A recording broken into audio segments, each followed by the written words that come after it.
वंदितु सौवसिद्धे ध्रुवमचलमनोभमं गदिं पत्ते वोच्छामि समयपाहुड मिनमो सुधकेवली भणिदम् नमस्समयसाराय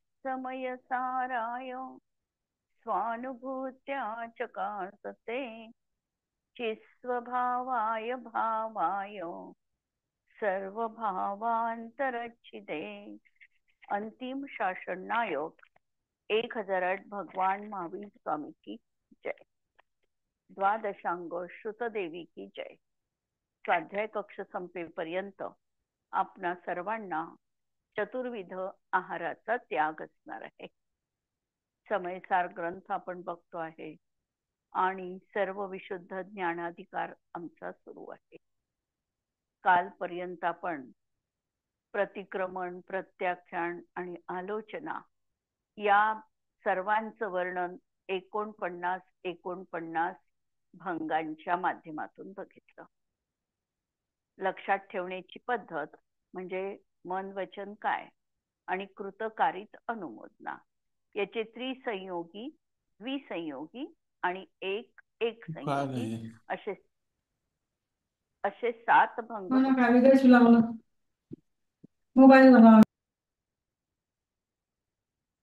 आणि या 7 भंगांचे आपण 7 ला 7 गुणून 49 भंग एकूण एका क्रियेचे सांगितलेले आहे। आणि ह्या क्रिया आम्हाला परिष्कृत होण्यासाठी, शुद्धता प्राप्त करून घेण्यासाठी, मनाची निर्मलता प्राप्त करण्यासाठी आवश्यक असलेल्या क्रिया सांगितलेल्या आहेत, जेणेकरून आमच्या जीवनामध्ये जे अशुभ विचार आहेत, वाईट विचार आहे याचा निचरा होईल आणि जे शुभ शुद्ध विचार आहे हे आमच्या अंतरंगामध्ये प्रवेश करतील। जसं आम्ही एखादी वस्तू कपाटामध्ये गचपच आम्ही सामान भरून ठेवलं तर आम्हाला पाहिजे असलेली वस्तू दिसत नाही, त्यामुळे आम्हाला त्यातून काही जे नको आहे ते काढावं लागतं। त्याप्रमाणे मनुष्याच्या जीवनात देखील किंवा मनामध्ये देखील ही विचारांची अडगळ जर साचली असेल तर ही अडगळ दूर करणं नितांत गरज आहे। ही दूर केल्याशिवाय आमच्या मनावर आत्म्याचा ठसा उमटू शकत नाही। सगळं काही आमच्या मनात आधीच भरलेलं आहे, पूर्वग्रह दूषित आमचं मन आहे। योग्य काय अयोग्य काय हे समजायची आमची तयारी नाही।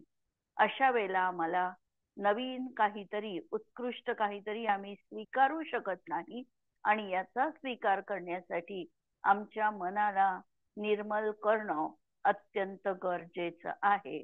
आणि मन निर्मल करण्याची ही 3 साधनं आम्हाला आचार्यांनी दिलेली आहे, प्रतिक्रमण, आलोचना आणि प्रत्याख्यान।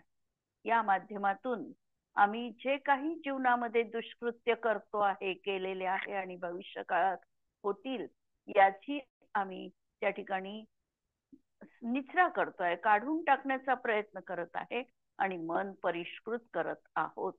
अशा तऱ्हेचा भाव आपण बघितलेला होता आणि याप्रमाणे 3ही विधी आमचे पूर्ण झालेले आहे। आता यानंतर परत आचार्य अमृतचंद्र आचार्य कलश ठेवतात 229 नंबरचा। संपूर्ण कर्माच्या त्यागाच्या भावनेला नाचविण्यासाठी कथन समाप्त करतात आणि त्याचे कलश रूप काव्य सांगतात। समस्तमित्तेवमपास्य कर्म त्रैकालिकं शुद्धनयावलंबी विलीन मोहो रहितं विकारे चिन्मात्रमात्मानमथावलंबे। याप्रमाणे मी ज्ञानी होऊन 3 काळातील, त्रैकालिकम 3 काळातील संपूर्ण कर्माला दूर करून, समस्त कर्मम अपास्य समस्त कर्माला दूर करून आणि शुद्ध नयावलंबी होऊन, मी कशाचा आश्रय घेतलेला आहे तर मी माझ्या शुद्ध आत्मतत्वाचा, त्रिकाली आत्मतत्वाचा आश्रय घेतलेला आहे की ज्यामुळे मी मोहानी रहित होतो, विकारांनी विरहित असा चिन्मात्र मी आत्म्याचे अवलंबन घेतो. कर्म, नो कर्म, भाव कर्म, समस्त विकार हे जे आहे हे शुद्धात्म्यामध्ये नाही. आमचा जो समय सार आहे, समयाचे दोन भेद आचार्यांनी केलेले आहे, परसमय आणि स्वसमय. जो कर्म प्रदेशात स्थित आहे त्याला परसमयी म्हटलं, आणि जो ज्ञान दर्शन चारित्रामध्ये स्थित आहे त्याला स्वसमयी म्हटलं. समयाचे दोन भेद केले, पण समयसार अभेद रूप आहे. समयसार म्हणजे शुद्धात्मा, आणि याचे भेद केलेले नाही. म्हणून आमच्या शुद्धात्म्यामध्ये कर्म, नो कर्म, भाव कर्म अशा कुठल्याही प्रकारचे विकार नाहीत. पर्यायित आहेत, पण शुद्ध द्रव्यामध्ये हे विकार नाही. आणि म्हणून समयसार सांगते की मी असा विकार रहित आहे. द्रव्यार्थिक, शुद्ध द्रव्यार्थिक नयाचं हे कथन आहे ते आत्म्याच्या स्वरूपात नाही, तर आत्मस्वभावापासून हे सर्व भाव भिन्न आहे. शुद्धात्म्याचे अवलंबन करणारा निर्विकारी शुद्ध चैतन्य तत्वाचा अनुभव ज्ञानी सतत घेत असतो. ज्ञानीच्या जीवनात त्यांनी स्वपरभेद विज्ञान केलं. जसं प्रज्ञारूपी करवतीनी जीव आणि पुरुष किंवा आत्मा याला अलग अलग केलं, आणि त्या दृष्टीतून आत्मतत्वाची तो आता केवळ अनुभूती घेतो आहे. आणि हा माझा आत्मा कसा आहे, तर निर्विकार शुद्ध चैतन्य तत्वमय आहे. तो जीव भूत, भविष्य आणि वर्तमान सर्व कर्मांना अनात्म स्वभाव जाणून त्यांचा त्याग करतो, आणि हाच त्याचा कर्मसन्यास आहे. कर्मापासून तो संन्यास घेतो. बंधन अनेक कालापासून सुरू आहे, आणि बंधन का आहे, तर ते जीवाच्या दुर्भावनेने, अपराधाने, विकारानेच बंधन आहे. त्यात कर्माची देखील स्थिती आणि अनुभाग बंध पडतो. म्हणजे आम्हाला आमची रागादी विकार आहे, दुर्भावना आहे, अपद्यान आहे, विकार आमच्यात होतात आहे, आणि त्यामुळे कर्म आम्ही बांधतो आहे. आणि कर्म नुसतं बांधत नाही आहे, तर योगाने फक्त प्रकृती आणि स्थिती बंध होतो. परंतु कषाय यांनी मात्र आम्हाला, प्रमाद आणि कषाय यांनी मात्र आम्हाला स्थिती आणि अनुभाग बंध होतो. आणि स्थिती आणि अनुभाग बंधाचं गणित असं आहे की जितके संक्लेश परिणाम तितका स्थितीबंध जास्त, तितकं वाईट कर्म आमच्या जीवनात जास्त का राहणार, आणि त्याचा अनुभाग देखील तीव्रतेने प्राप्त होणार. आणि म्हणून आम्हाला मंदतर परिणाम करण्याची नितांत गरज आहे. आणि हा स्थिती आणि अनुभाग बंध आम्हाला सतत सतत पडत आहे. याचा अर्थ आमच्या विकारी भावांनी आम्हाला जो हा स्थिती आणि अनुभाग बंध पडत आहे, किंवा चार तऱ्हेचा प्रकृती, प्रदेश, स्थिती, अनुभाग बंध आम्ही करतो आहे, या बंधापासून आम्हाला सुटता येतं का, हा मूळ प्रश्न आहे. तर याचं उत्तर आचार्यांनी दिलं की जर तू स्वभावात राहशील, तू वितराग भावांचा आश्रय घेशील, तर हे कर्म पण सुटू शकतं. प्रतिक्रमण आदी क्रिया या त्यासाठी सांगितल्या. या क्रिया निरर्थक नाहीत. ज्या कर्म सिद्धांतात जीव संक्लेश परिणामांनी 70 कोडाकोडी सागराचा बंध करू शकतो, तर हा जीव ज्या वेळेला अनिवृत्तीकरण परिणाम करतो, किंबहुना त्याच्याही आधी प्रायोग्य लब्धीमध्ये जसा तो प्रवेश करतो, सम्यक्त्व होईल याची गॅरंटी नाही. तिथूनही तो रिव्हर्स जाऊ शकतो मिथ्यात्वामध्ये. पण त्या प्रायोग्य लब्धीमध्ये देखील इतकी परिणामांची विशुद्धता असते की हा 70 कोडाकोडीचा सत्तेमधील बंध पण अंतःकोडाकोडी सागर प्रमाण तो करू शकतो. आणि दुसरा नियम की जीवाला सम्यक दर्शन ज्या वेळेला प्राप्त झालं, आणि सम्यक दर्शन त्याच्या जीवनात लब्धिरूप निरंतर कायम असेल, म्हणजे तो चौथ्या गुणस्थानापासून असेल, वरच्या गुणस्थानात, तर त्याला कोणत्याही कर्माचा बंध, कोणतंही कर्म घ्यायचं, त्याचा अंतःकोडाकोडी सागरापेक्षा जास्त बंध तो करू शकत नाही. आणि हा सत्तेतला बंध देखील हा तो अंतःकोडाकोडी सागर प्रमाण करतो.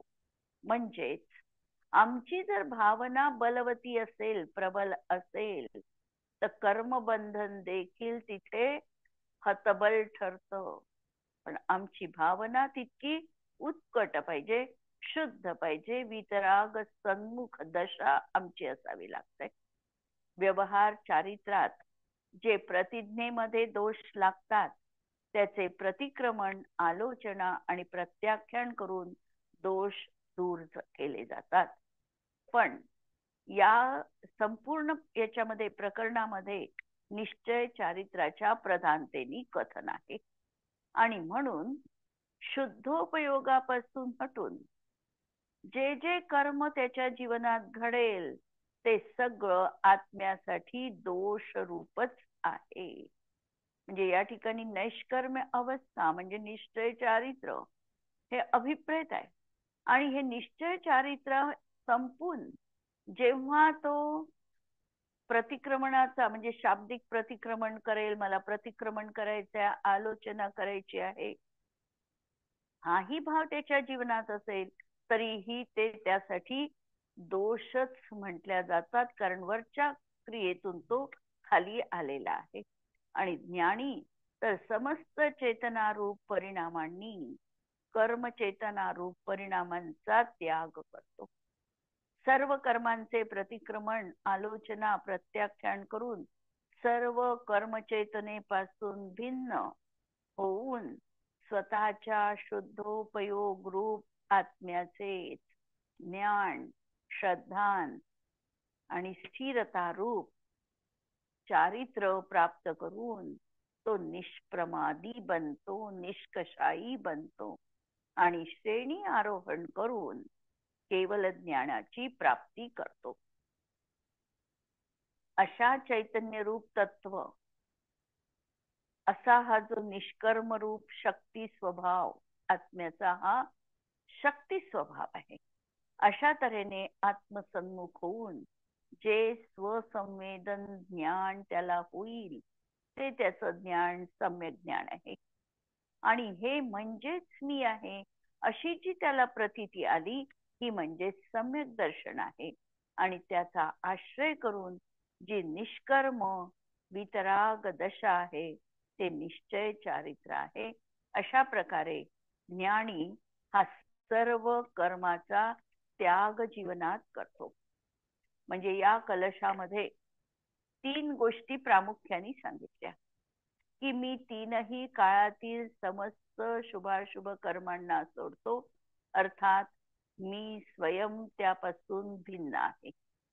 मी स्वयं चैतन्य पिंड स्वरूप आत्मा आहे. मी शुद्ध नयाचा आश्रय घेऊन आत्म्याला प्राप्त करतो. आणि तिसरी गोष्ट सांगितली, माझा त्रिकाली चिन्मात्र आत्मा माझे अवलंबन आहे. राग माझा स्वभाव नाही, स्वरूप नाही आणि त्याचे मला अवलंबन देखील घ्यायचं नाही. आणि हेच चारित्र आहे, हेच प्रत्याख्यान आहे, हेच आलोचना आहे, हीच प्रतिक्रमण आहे.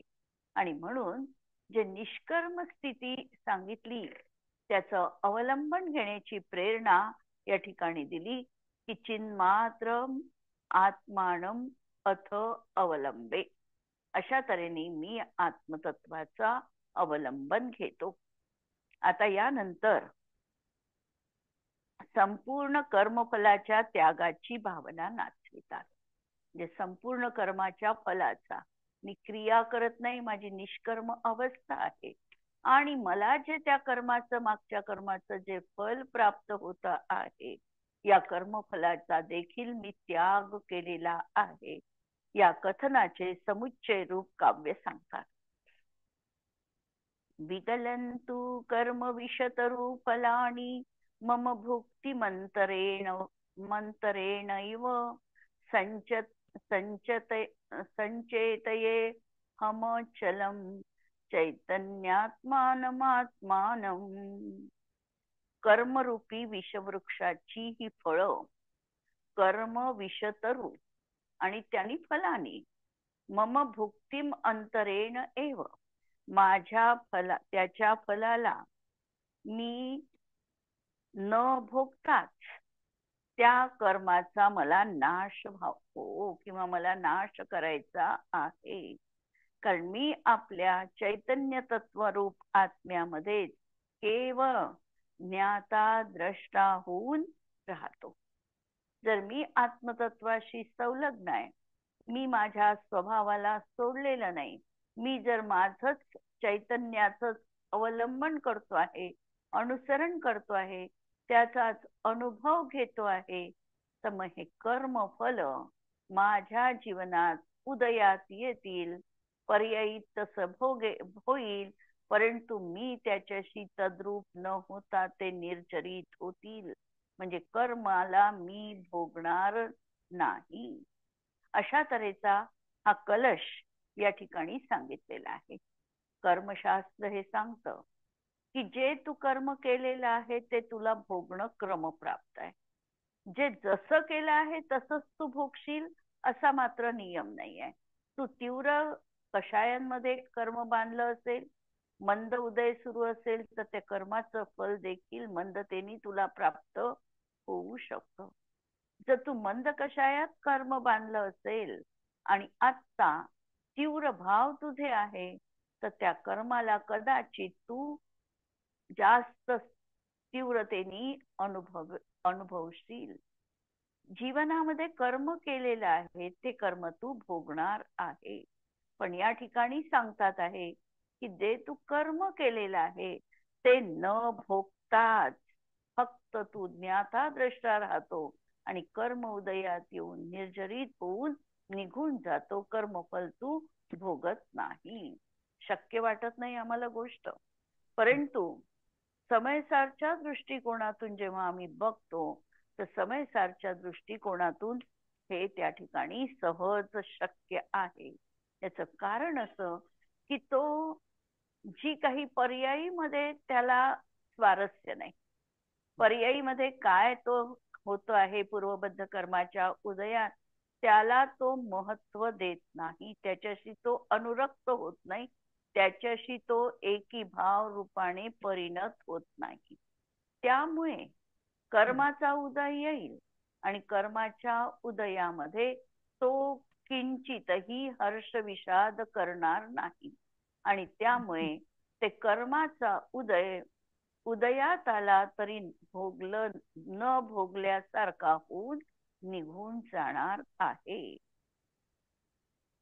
येथे एवढे विशेष समजावे की अविरत, देशविरत आणि प्रमत्त संयत अवस्थेमध्ये ज्ञान आणि श्रद्धान प्रधान आहे.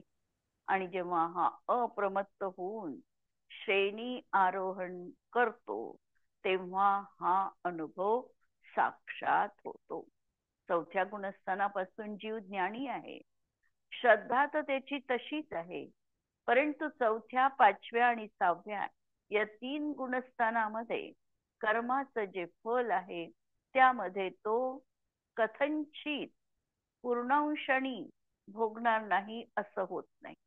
कारण त्याचा उपयोग बुद्धिपूर्वक कदाचित दुसरीकडे असू शकतो.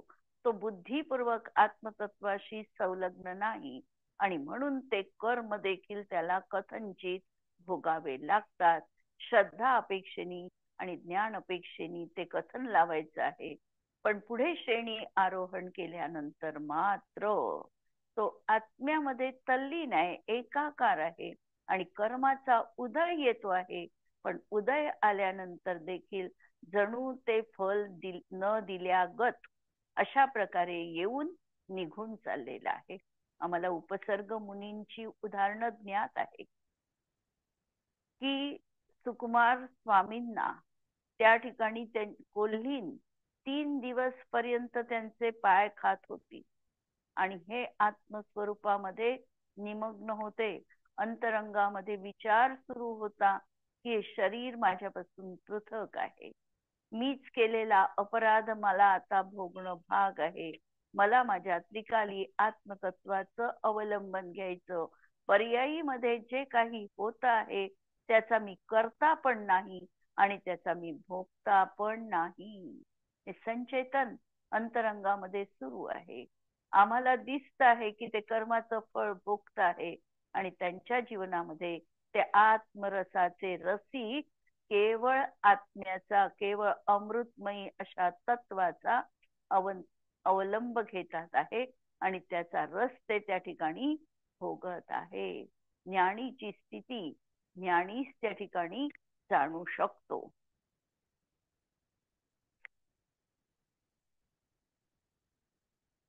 जे जीव अचल अशा चैतन्याचे अवलंबन करतात, त्यातच रममाण होतात, ते तात्काळ रागादी विभाव रहित होतात. या निर्विकल्प आत्मध्यानाच्या काळात उदयात आलेले कर्मरूपी फळ न देताच नष्ट होतात. हे कथन अशा प्रकारे आम्हाला एकांत त्याच्यामधला पकडायचा नाहीये की कर्मफळ न देता निघून गेलं असं नाहीये. कर्माचा उदय तर सुरू राहणार आहे, फळ देखील पर्यायी मध्ये मिळणार आहे, पण त्या फळाशी ते तद्रूप झाले नाही आणि म्हणून फळ न देताच कर्म नष्ट झालं, अशा प्रकारचं कथन असणार आहे. ज्ञानी समस्त कर्मफलाच्या संन्यासाची भावना करतो. तिथे कर्मफलाची भावना म्हणजे कर्मचेतनेच्या भावनेपासून तो विरत होता. इथे कर्मफल चेतनेपासून हा विरत आहे, त्याच्या संन्यासाची भावना तो करतो आहे. ज्ञानीचा विचार स्थिर आहे की जे कर्म उदयात येत आहे त्याच्या फलाला मी केवळ ज्ञाता द्रष्टा रूपाने जाणू आणि अवलोकन करू. त्याचा एक अगदी स्थिर असा आत्मविचार त्याचा प्रगाढ झालेला आहे की मला कर्माचं फळ भोगायचं नाही. जे जे कर्म उदयात येत आहे त्याचं फळ फक्त मी ज्ञाता द्रष्टा भावाने अवलोकन करतो आहे आणि जाणतो आहे, त्याचा मी भोगता नाही. माझ्याकडून जे कर्म आहे हे भोगल्याशिवाय निर्जरित व्हावे आणि मी आपल्या चैतन्य रूप आत्मतत्वातच लीन व्हावे. ज्ञानीजनांना शुभ भावनेच्या आणि विश्वकल्याणाच्या लोकोत्तर भावनेने तीर्थंकर नामकर्माचा बंध होतो. आम्हाला माहिती आहे तीर्थंकर नामकर्मामधली सर्वात उत्कृष्ट पुण्य प्रकृती म्हणून त्याच नावाजलेली प्रकृती आहे. आणि त्या पुण्य प्रकृतीचा बंध कोणत्या भावाने पडतो तर ज्या वेळेला हे जीव चौथ्या, पाचव्या, सहाव्या किंवा सातव्या गुणस्थानात असतात त्यावेळेला त्यांच्या अंतरंगामध्ये संपूर्ण विश्वाच्या कल्याणाची शुभ भावना प्रकर्षाने अभिव्यक्त होते. दर्शन विशुद्धीपूर्वक म्हणजे सम्यक दर्शन सहित ही भावना जेव्हा त्यांच्या अंतरंगामध्ये स्फुरायमान होते त्यावेळेला जर त्यांचं योगायोग असेल तर त्यांना तीर्थंकर प्रकृतीचा बंध सुरू होतो. आणि ही तीर्थंकर प्रकृती चतुर्थ काळामधल्या जीवांना बांधल्या जाते आणि तेही ज्यांना नरकायूचा किंवा देवाईचा बंध झालेला आहे असे जीव तीर्थंकर प्रकृती बांधू शकतात. परंतु ज्यांना तिर्यंच किंवा मनुष्य आयु बांधल्या गेलेली आहे, बद्धमान आहे, ते जीव तीर्थंकर प्रकृती बांधू शकत नाही. अनेक तीर्थंकर प्रकृतीची वैशिष्ट्ये आहे की तीर्थंकर प्रकृती ही पुल्लिंगी द्रव्यानी पुल्लिंगी भावानी पुल्लिंगी जीवाला त्या ठिकाणी संभवनीय आहे. चतुर्थ काळातच याचा बंध संभवनीय आहे. तीर्थंकर प्रकृती बांधण्यासाठी केवली किंवा श्रुत केवली किंवा तीर्थंकर यांचं चरणमूल आवश्यक आहे. का आवश्यक आहे? कारण त्यांच्या जवळच परिणामांची एवढी उत्कृष्टता होऊ शकते. म्हणजे त्यांचा जेव्हा छत्रछाया आहे अशाच जीवांना एवढ्या उत्कट भावांची प्राप्ती संभवनीय आहे. आणि म्हणून हे देखील त्या ठिकाणी एक महत्वाचं कारण आहे. पण अशा तऱ्हेने हे सगळे बंध तीर्थंकर प्रकृती बांधल्या गेली तरी देखील त्याचा उदय जो आहे किंवा बंधन जे आहे हे शेवटी बंधनच आहे. आणि ते बंधन देखील ज्ञानीला इष्ट नाही. ज्ञानीच्या अंतःकरणात देखील जर तीर्थंकर प्रकृतीच्या बंधाचा लोभ विद्यमान असेल तर त्याच्याही जीवनात अजून आत्मानुभूती नाही हे निश्चित आहे. म्हणून तो किंवा तो ज्ञानी आता समजा सर्वार्थ सिद्धीमध्ये गेलेला आहे, तीर्थंकर प्रकृती ज्याच्या सत्तेत आहे, जो पुढे होणार आहे किंवा तीर्थंकर प्रकृतीचा बंध ज्याला सुरू आहे असा जीव सर्वार्थ सिद्धीमध्ये देव बनलेले आहे.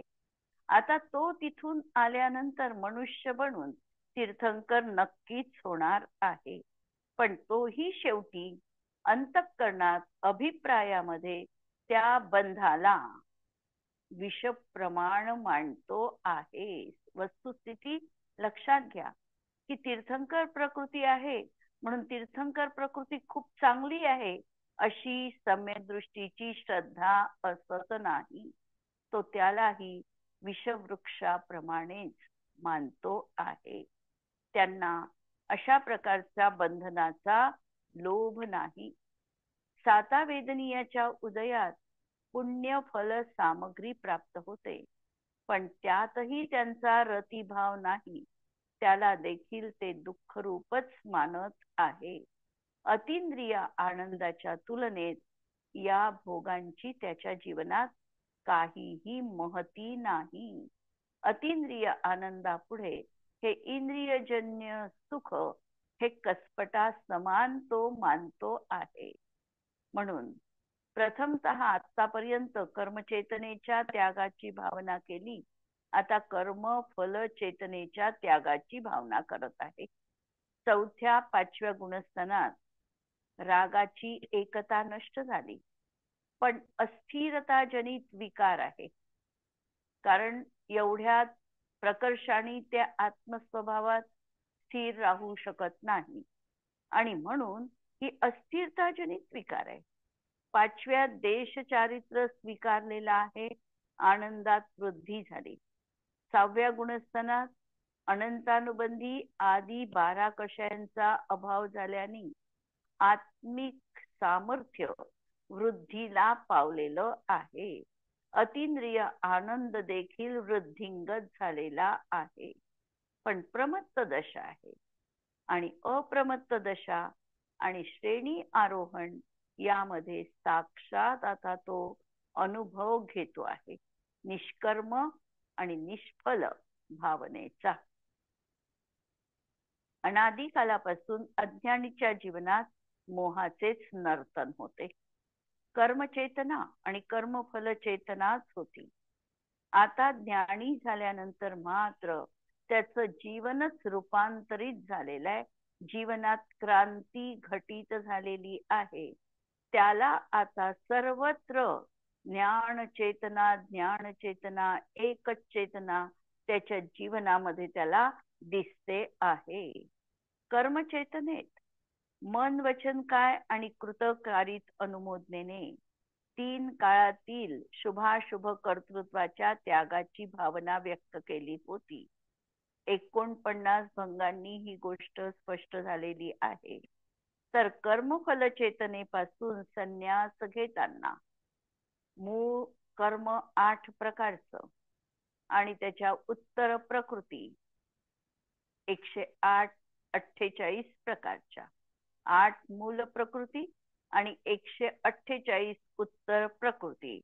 या 148 प्रकृतींच्या नावासहित प्रत्येकाचं नाव घेऊन आचार्य या कर्माच्या फलाच्या भोक्तृत्व भावनेची भावना व्यक्त करताना दिसणार आहे.